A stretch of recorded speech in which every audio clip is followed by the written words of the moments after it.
Now we will learn the most common situation when doing bank reconciliation for the very first time in QuickBooks. Usually you have an old bank account that you have been using for years and you want to make a new QuickBooks file, put in the current month's transactions, and reconcile.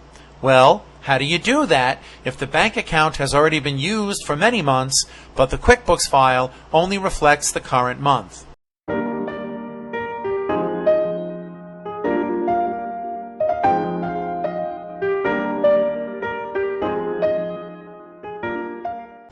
The first thing you do is put in the beginning balance of the bank statement. Put that as the beginning balance of the cash account that you are reconciling. This is what we will use for our example bank statement. Notice the format is in chronological order, and this particular bank does not separate the checks from the deposits. It mixes them together and puts whatever transactions you have in date order. Notice the beginning balance is $27,698.07. The first thing you have to do is make sure that that amount, the amount right here, is the amount you put in as the beginning balance of the cash account. You could use the beginning balance feature in the chart of accounts by clicking List Chart of Accounts. Click on the bank account that you want to put the beginning balance in, and then from the bottom left, click Account, Edit. Over here is where you get your Change Opening Balance feature. However, if you click on it, you come back to the very same register that you would have been in if you would have just done this. Banking, Use Register, and click OK. All it does is bring you to the register, and it expects you to put it in like any other transaction. Okay? The date, you have to make sure that you go all the way back to February of 2015. I know that was a long time ago, but that's the example month we're given, and QuickBooks is year sensitive. So you have to make sure you're putting everything not only in the right month, but also the right year. For transaction number, we'll put BAL to indicate that this is the beginning balance. We can skip the payee, but the account that balances out this transaction, if it's setting up the beginning balance of cash and bank, the account that you use is opening balance equity. Ask your accountant why every opening balance that you put has to be balanced with this account, but it does. So for now, just take my word for it and put this account, and make sure you put the beginning balance in the deposit column. This is because the beginning balance is a positive number for the account. Let's take a look. $27,698.07. So we will put $27,698.07. Now, as soon as I click record, this transaction is going to jump all the way to the top. That's because the register is sorted in date order. I click record, and it looks like it disappeared. However, if I scroll all the way up, you can see that it's actually towards the top with all the other February 1 transactions. You could always change the sort in the bottom left to order entered. If you did that, then you would see it come back down to the bottom because it was entered after the others. However, if you do that, the balance column is meaningless. The balance column with the running balance only has meaning if you leave the register in date order. Most of the bank reconciliation process is very simple to do. All you do is compare your bank statement to your check register in QuickBooks and compare each individual transaction one by one. For example, we have to make sure check number 17 is the same amount in both the statement and the QuickBooks file. Check number 19 should be the same number and amount in both the statement and the QuickBooks file. Check number 18 should be the same in both the bank statement and the QuickBooks file. Check number 23 should match, and so on. So it's pretty simple, just match them up and check them off. However, when it's the first time doing bank reconciliation and you have an old bank account and you're working with a new QuickBooks file, there are two special types of transactions that you have to consider carefully. One of them is past month's transactions. What do?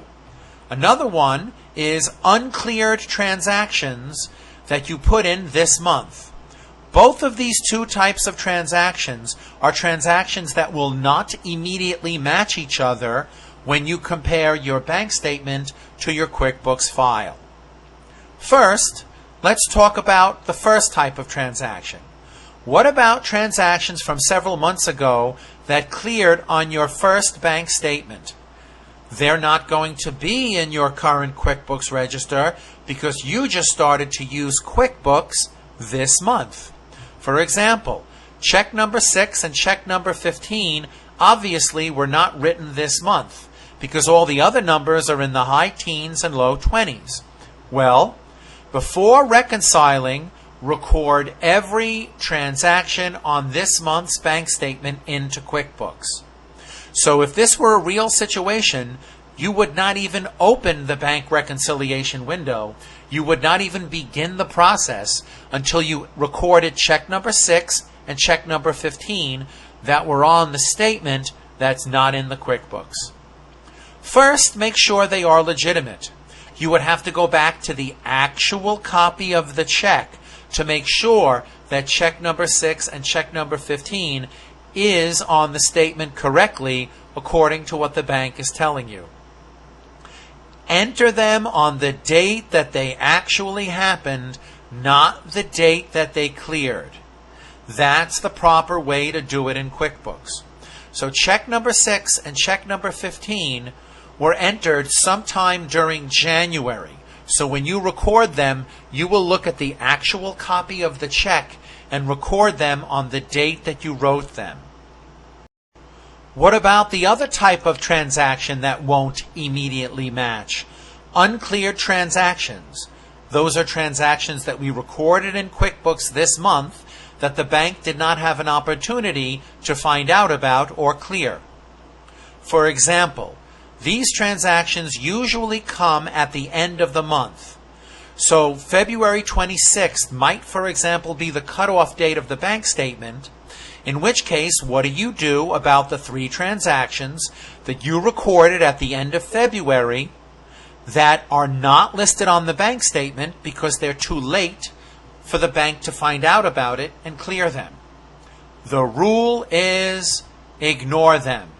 I promise they will have no effect on your bank reconciliation process. If you simply ignore and don't touch any outstanding check or deposit in transit, your bank reconciliation will be correct and your numbers will match. Now on the left side of my screen, I have an Excel file that we are going to pretend is the first month's bank statement. From the main menu, click Banking, Reconcile. The first window that opens up is very simple. It's only asking you for a few pieces of information from your bank statement. Then we'll get to the other window where we match things up. The first thing it's asking you for is the ending balance and the ending date. Luckily, I can copy this from Excel, or at least I used to be a copy, and I could paste the ending balance right here into QuickBooks. And of course, the date, I could also save time by clicking here. And if you're using the files that go with this video, it should also be easy to copy and paste just a few pieces of information from the bank statement into QuickBooks. So now we put in the ending balance and we put in the date of the ending balance, which is the cutoff date of the statement. Now, down here QuickBooks is asking for the service charge and the interest and the date of the service charge and the interest. Here's where we begin marking things off one by one. We highlight what we're about to copy, and then we change it to a nice shade of blue to indicate that we did copy this into QuickBooks. This is 101.50. That's the amount of the interest. So we're going to go to interest, and we're going to paste 101.50. And of course, the date we could also copy and paste to make sure it's correct. Copy the date of that interest into the date field that QuickBooks is asking for the date of the interest. Copy and paste. So now we have the money amount and the date of the interest, and the money amount and the date of the ending balance. We're almost finished with this first simple window. The other thing QuickBooks is asking for is the service charge. Now, we could highlight it and mark it off as cleared because we know we're putting it into QuickBooks. And then once we put it, we know it's in both places. Be a little careful here. I don't think you should copy and paste the 35 because you should not put this number in as negative. Just type it in because QuickBooks already knows that it's negative. It already knows it'll be subtracted. So now we have two items on the bank statement that we mark off because we have confirmed that they are in QuickBooks. We put them in QuickBooks ourselves. Notice the computer remembered that this expense is where the bank fees will accumulate, and this income account is where the interest will accumulate, and you'll see that on the trial balance when we finish our first bank reconciliation. When you finish with this window, click Continue, and the second bank reconciliation window opens up. Now you can see both of them at the same time, and we can mark everything off one by one to make sure that everything matches. The first thing you need to do in this window is mark the beginning balance as cleared. That's because anything that's found in both places should be marked as cleared. So let's scroll up to the beginning balance and mark it off in the file. And now let's mark off where it says here February 1.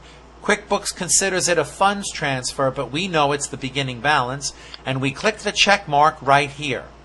Now, you probably noticed, as soon as you click the check mark, look what happens when I click to uncheck it.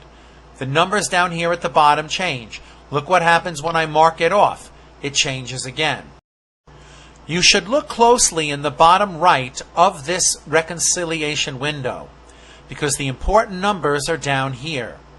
These are the numbers that came from the previous window. Here's the service charge, here's the interest, here's the ending balance that we put in, and these three things we copied from the statement.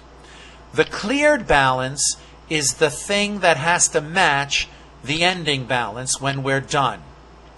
When we finish marking everything off, once again, if I remove a check mark, the numbers change. If I place a check mark, the numbers change. And we will be placing check marks to mark everything off, and this number difference will get smaller and smaller. When we finish the entire process, the difference should go down to 0. At the moment the difference becomes 0, you have told QuickBooks that there is 0 difference between the bank's records and our records regarding the transactions of the bank account. Let's do the deposits first. I noticed that deposit number 5 in the statement happens to be the same as the amount of deposit number 5 in our QuickBooks records. So I click the check mark, and again the difference changes. I also noticed that deposit number 6 is the same in both places, $8,890.10. So I'm going to mark off deposit number 6 in our QuickBooks records. Scroll down a little, and there's one more deposit here. Highlight this and mark it off because I happen to know that deposit number 7 is also the same in both places. Now we've finished with the deposits, and there's still a pretty big difference. Let's see what happens as we do the checks. Let's scroll up. The first thing I notice is that check number 17 is the same in both places. So I'm going to highlight the row, and I'm going to mark it off, and I'm going to click it as cleared in the QuickBooks file. I also notice that check number 18, as you can see, is the same in both places. So I'm going to mark it off in the file and check it off here in QuickBooks. Okay. Now, check number 19, same thing. It's the same amount in both places, so I will mark it off here and I will check it there. Now wait a minute. Check number 6 is on the statement, but check number 6 is not in the QuickBooks records. How could that be? Well, if you remember what we spoke about a few minutes ago, I said that there are some checks in this current month statement that were written in a previous month. What do we do if this is the first month of our QuickBooks file? Well, it's very, very simple. We go and we take a look at the actual hard copy of check number 6, and if it's legitimate, and it's on this month's bank statement, which is the first month we're reconciling in QuickBooks, we should leave the reconciliation window and then go and record it in QuickBooks. Don't worry, QuickBooks will remember where we left off. It will leave the check marks on everything that we've done, and that the check marks will still match everything that was marked off in the bank statement at the moment we put the bank statement aside. Now let's close the reconciliation window and take a look at check number 6. Check number 6 was dated January 12th to the sandwich shop for $1,200 for supplies. Check number 6, January 12th, $1,200 for supplies. So let's click Banking, Use Register, click OK. At the bottom, go back to January 12th of 2015. The check number is check number 6. You have to change it. The vendor is the sandwich shop. The computer remembers the vendor is associated with the expense supplies. If not, then you have to put it. And the money amount of the check is $1,200. When we record the check, it will be there. Now, when we go back to Banking, Reconcile, just click Continue to get past the first window. You can see QuickBooks remembered where we left off. Not only did QuickBooks remember where we left off, but look, now check number 6 is here, and we notice it's the same in both places. So we click to check it as cleared in the QuickBooks records, and we highlight it and mark it off as cleared on the bank statement. And now we continue the process as normal. Check number 20 is the same in both places. Let's mark it off as cleared, and let's check it in the QuickBooks file as cleared. Check number 21 is the same in both places. Let's mark it off as cleared in the QuickBooks file, in the bank statement, and check it as cleared in the QuickBooks file. Okay? Okay. Wait a minute. What about check number 15?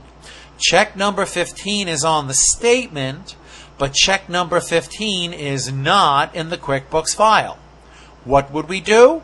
We'd have to go back and actually look at check number 15.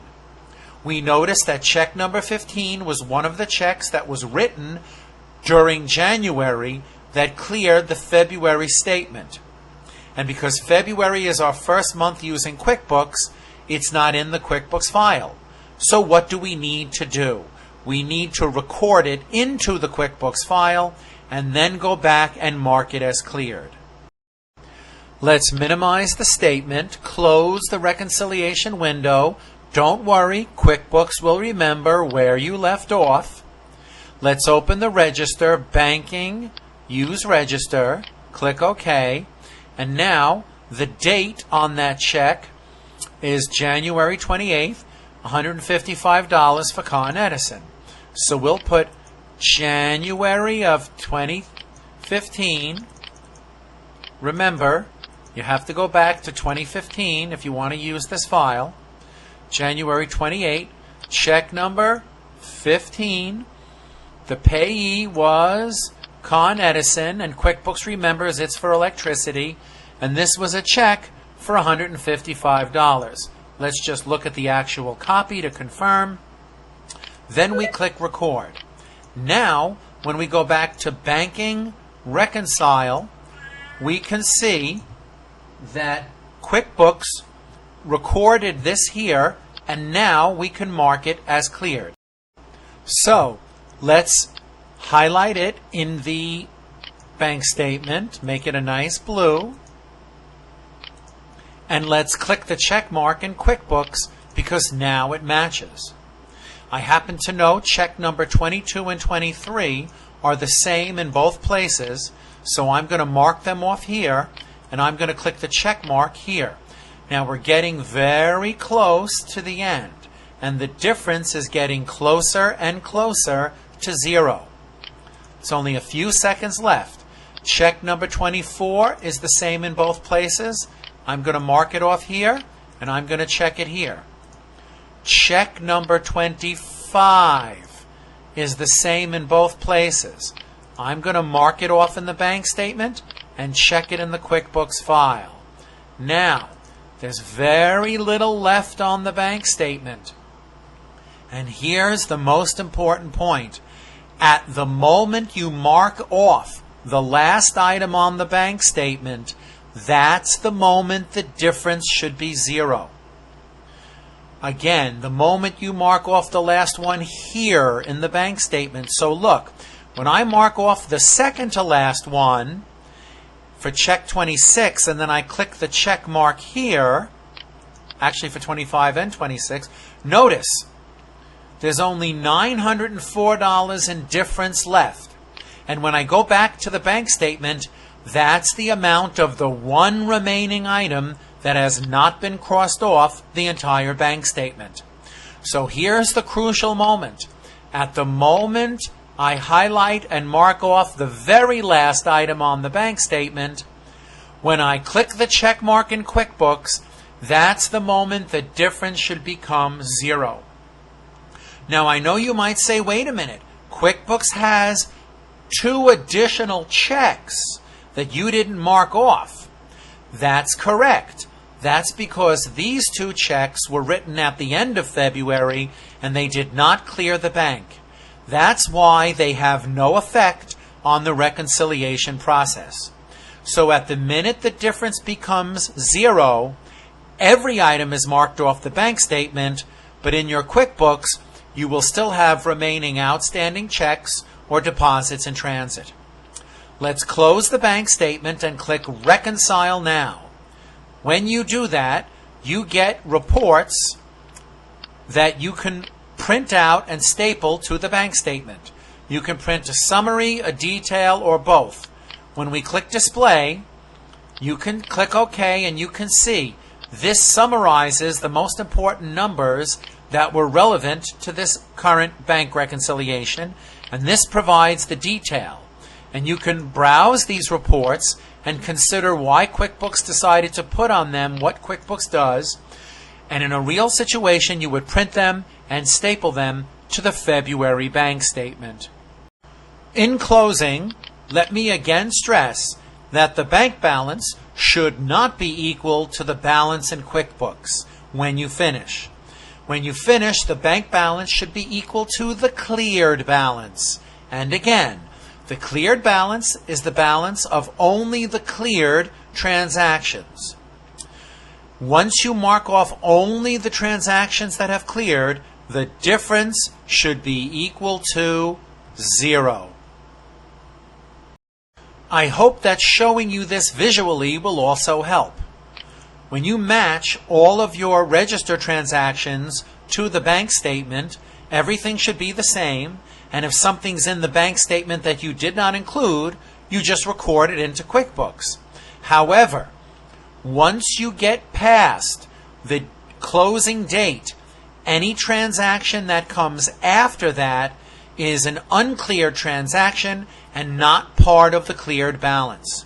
So you can see by this visual representation that any transaction that you marked off in both places will go as part of the cleared balance, and anything that was recorded after that date that has not cleared the bank should not be included in the cleared balance. I hope that makes things clear.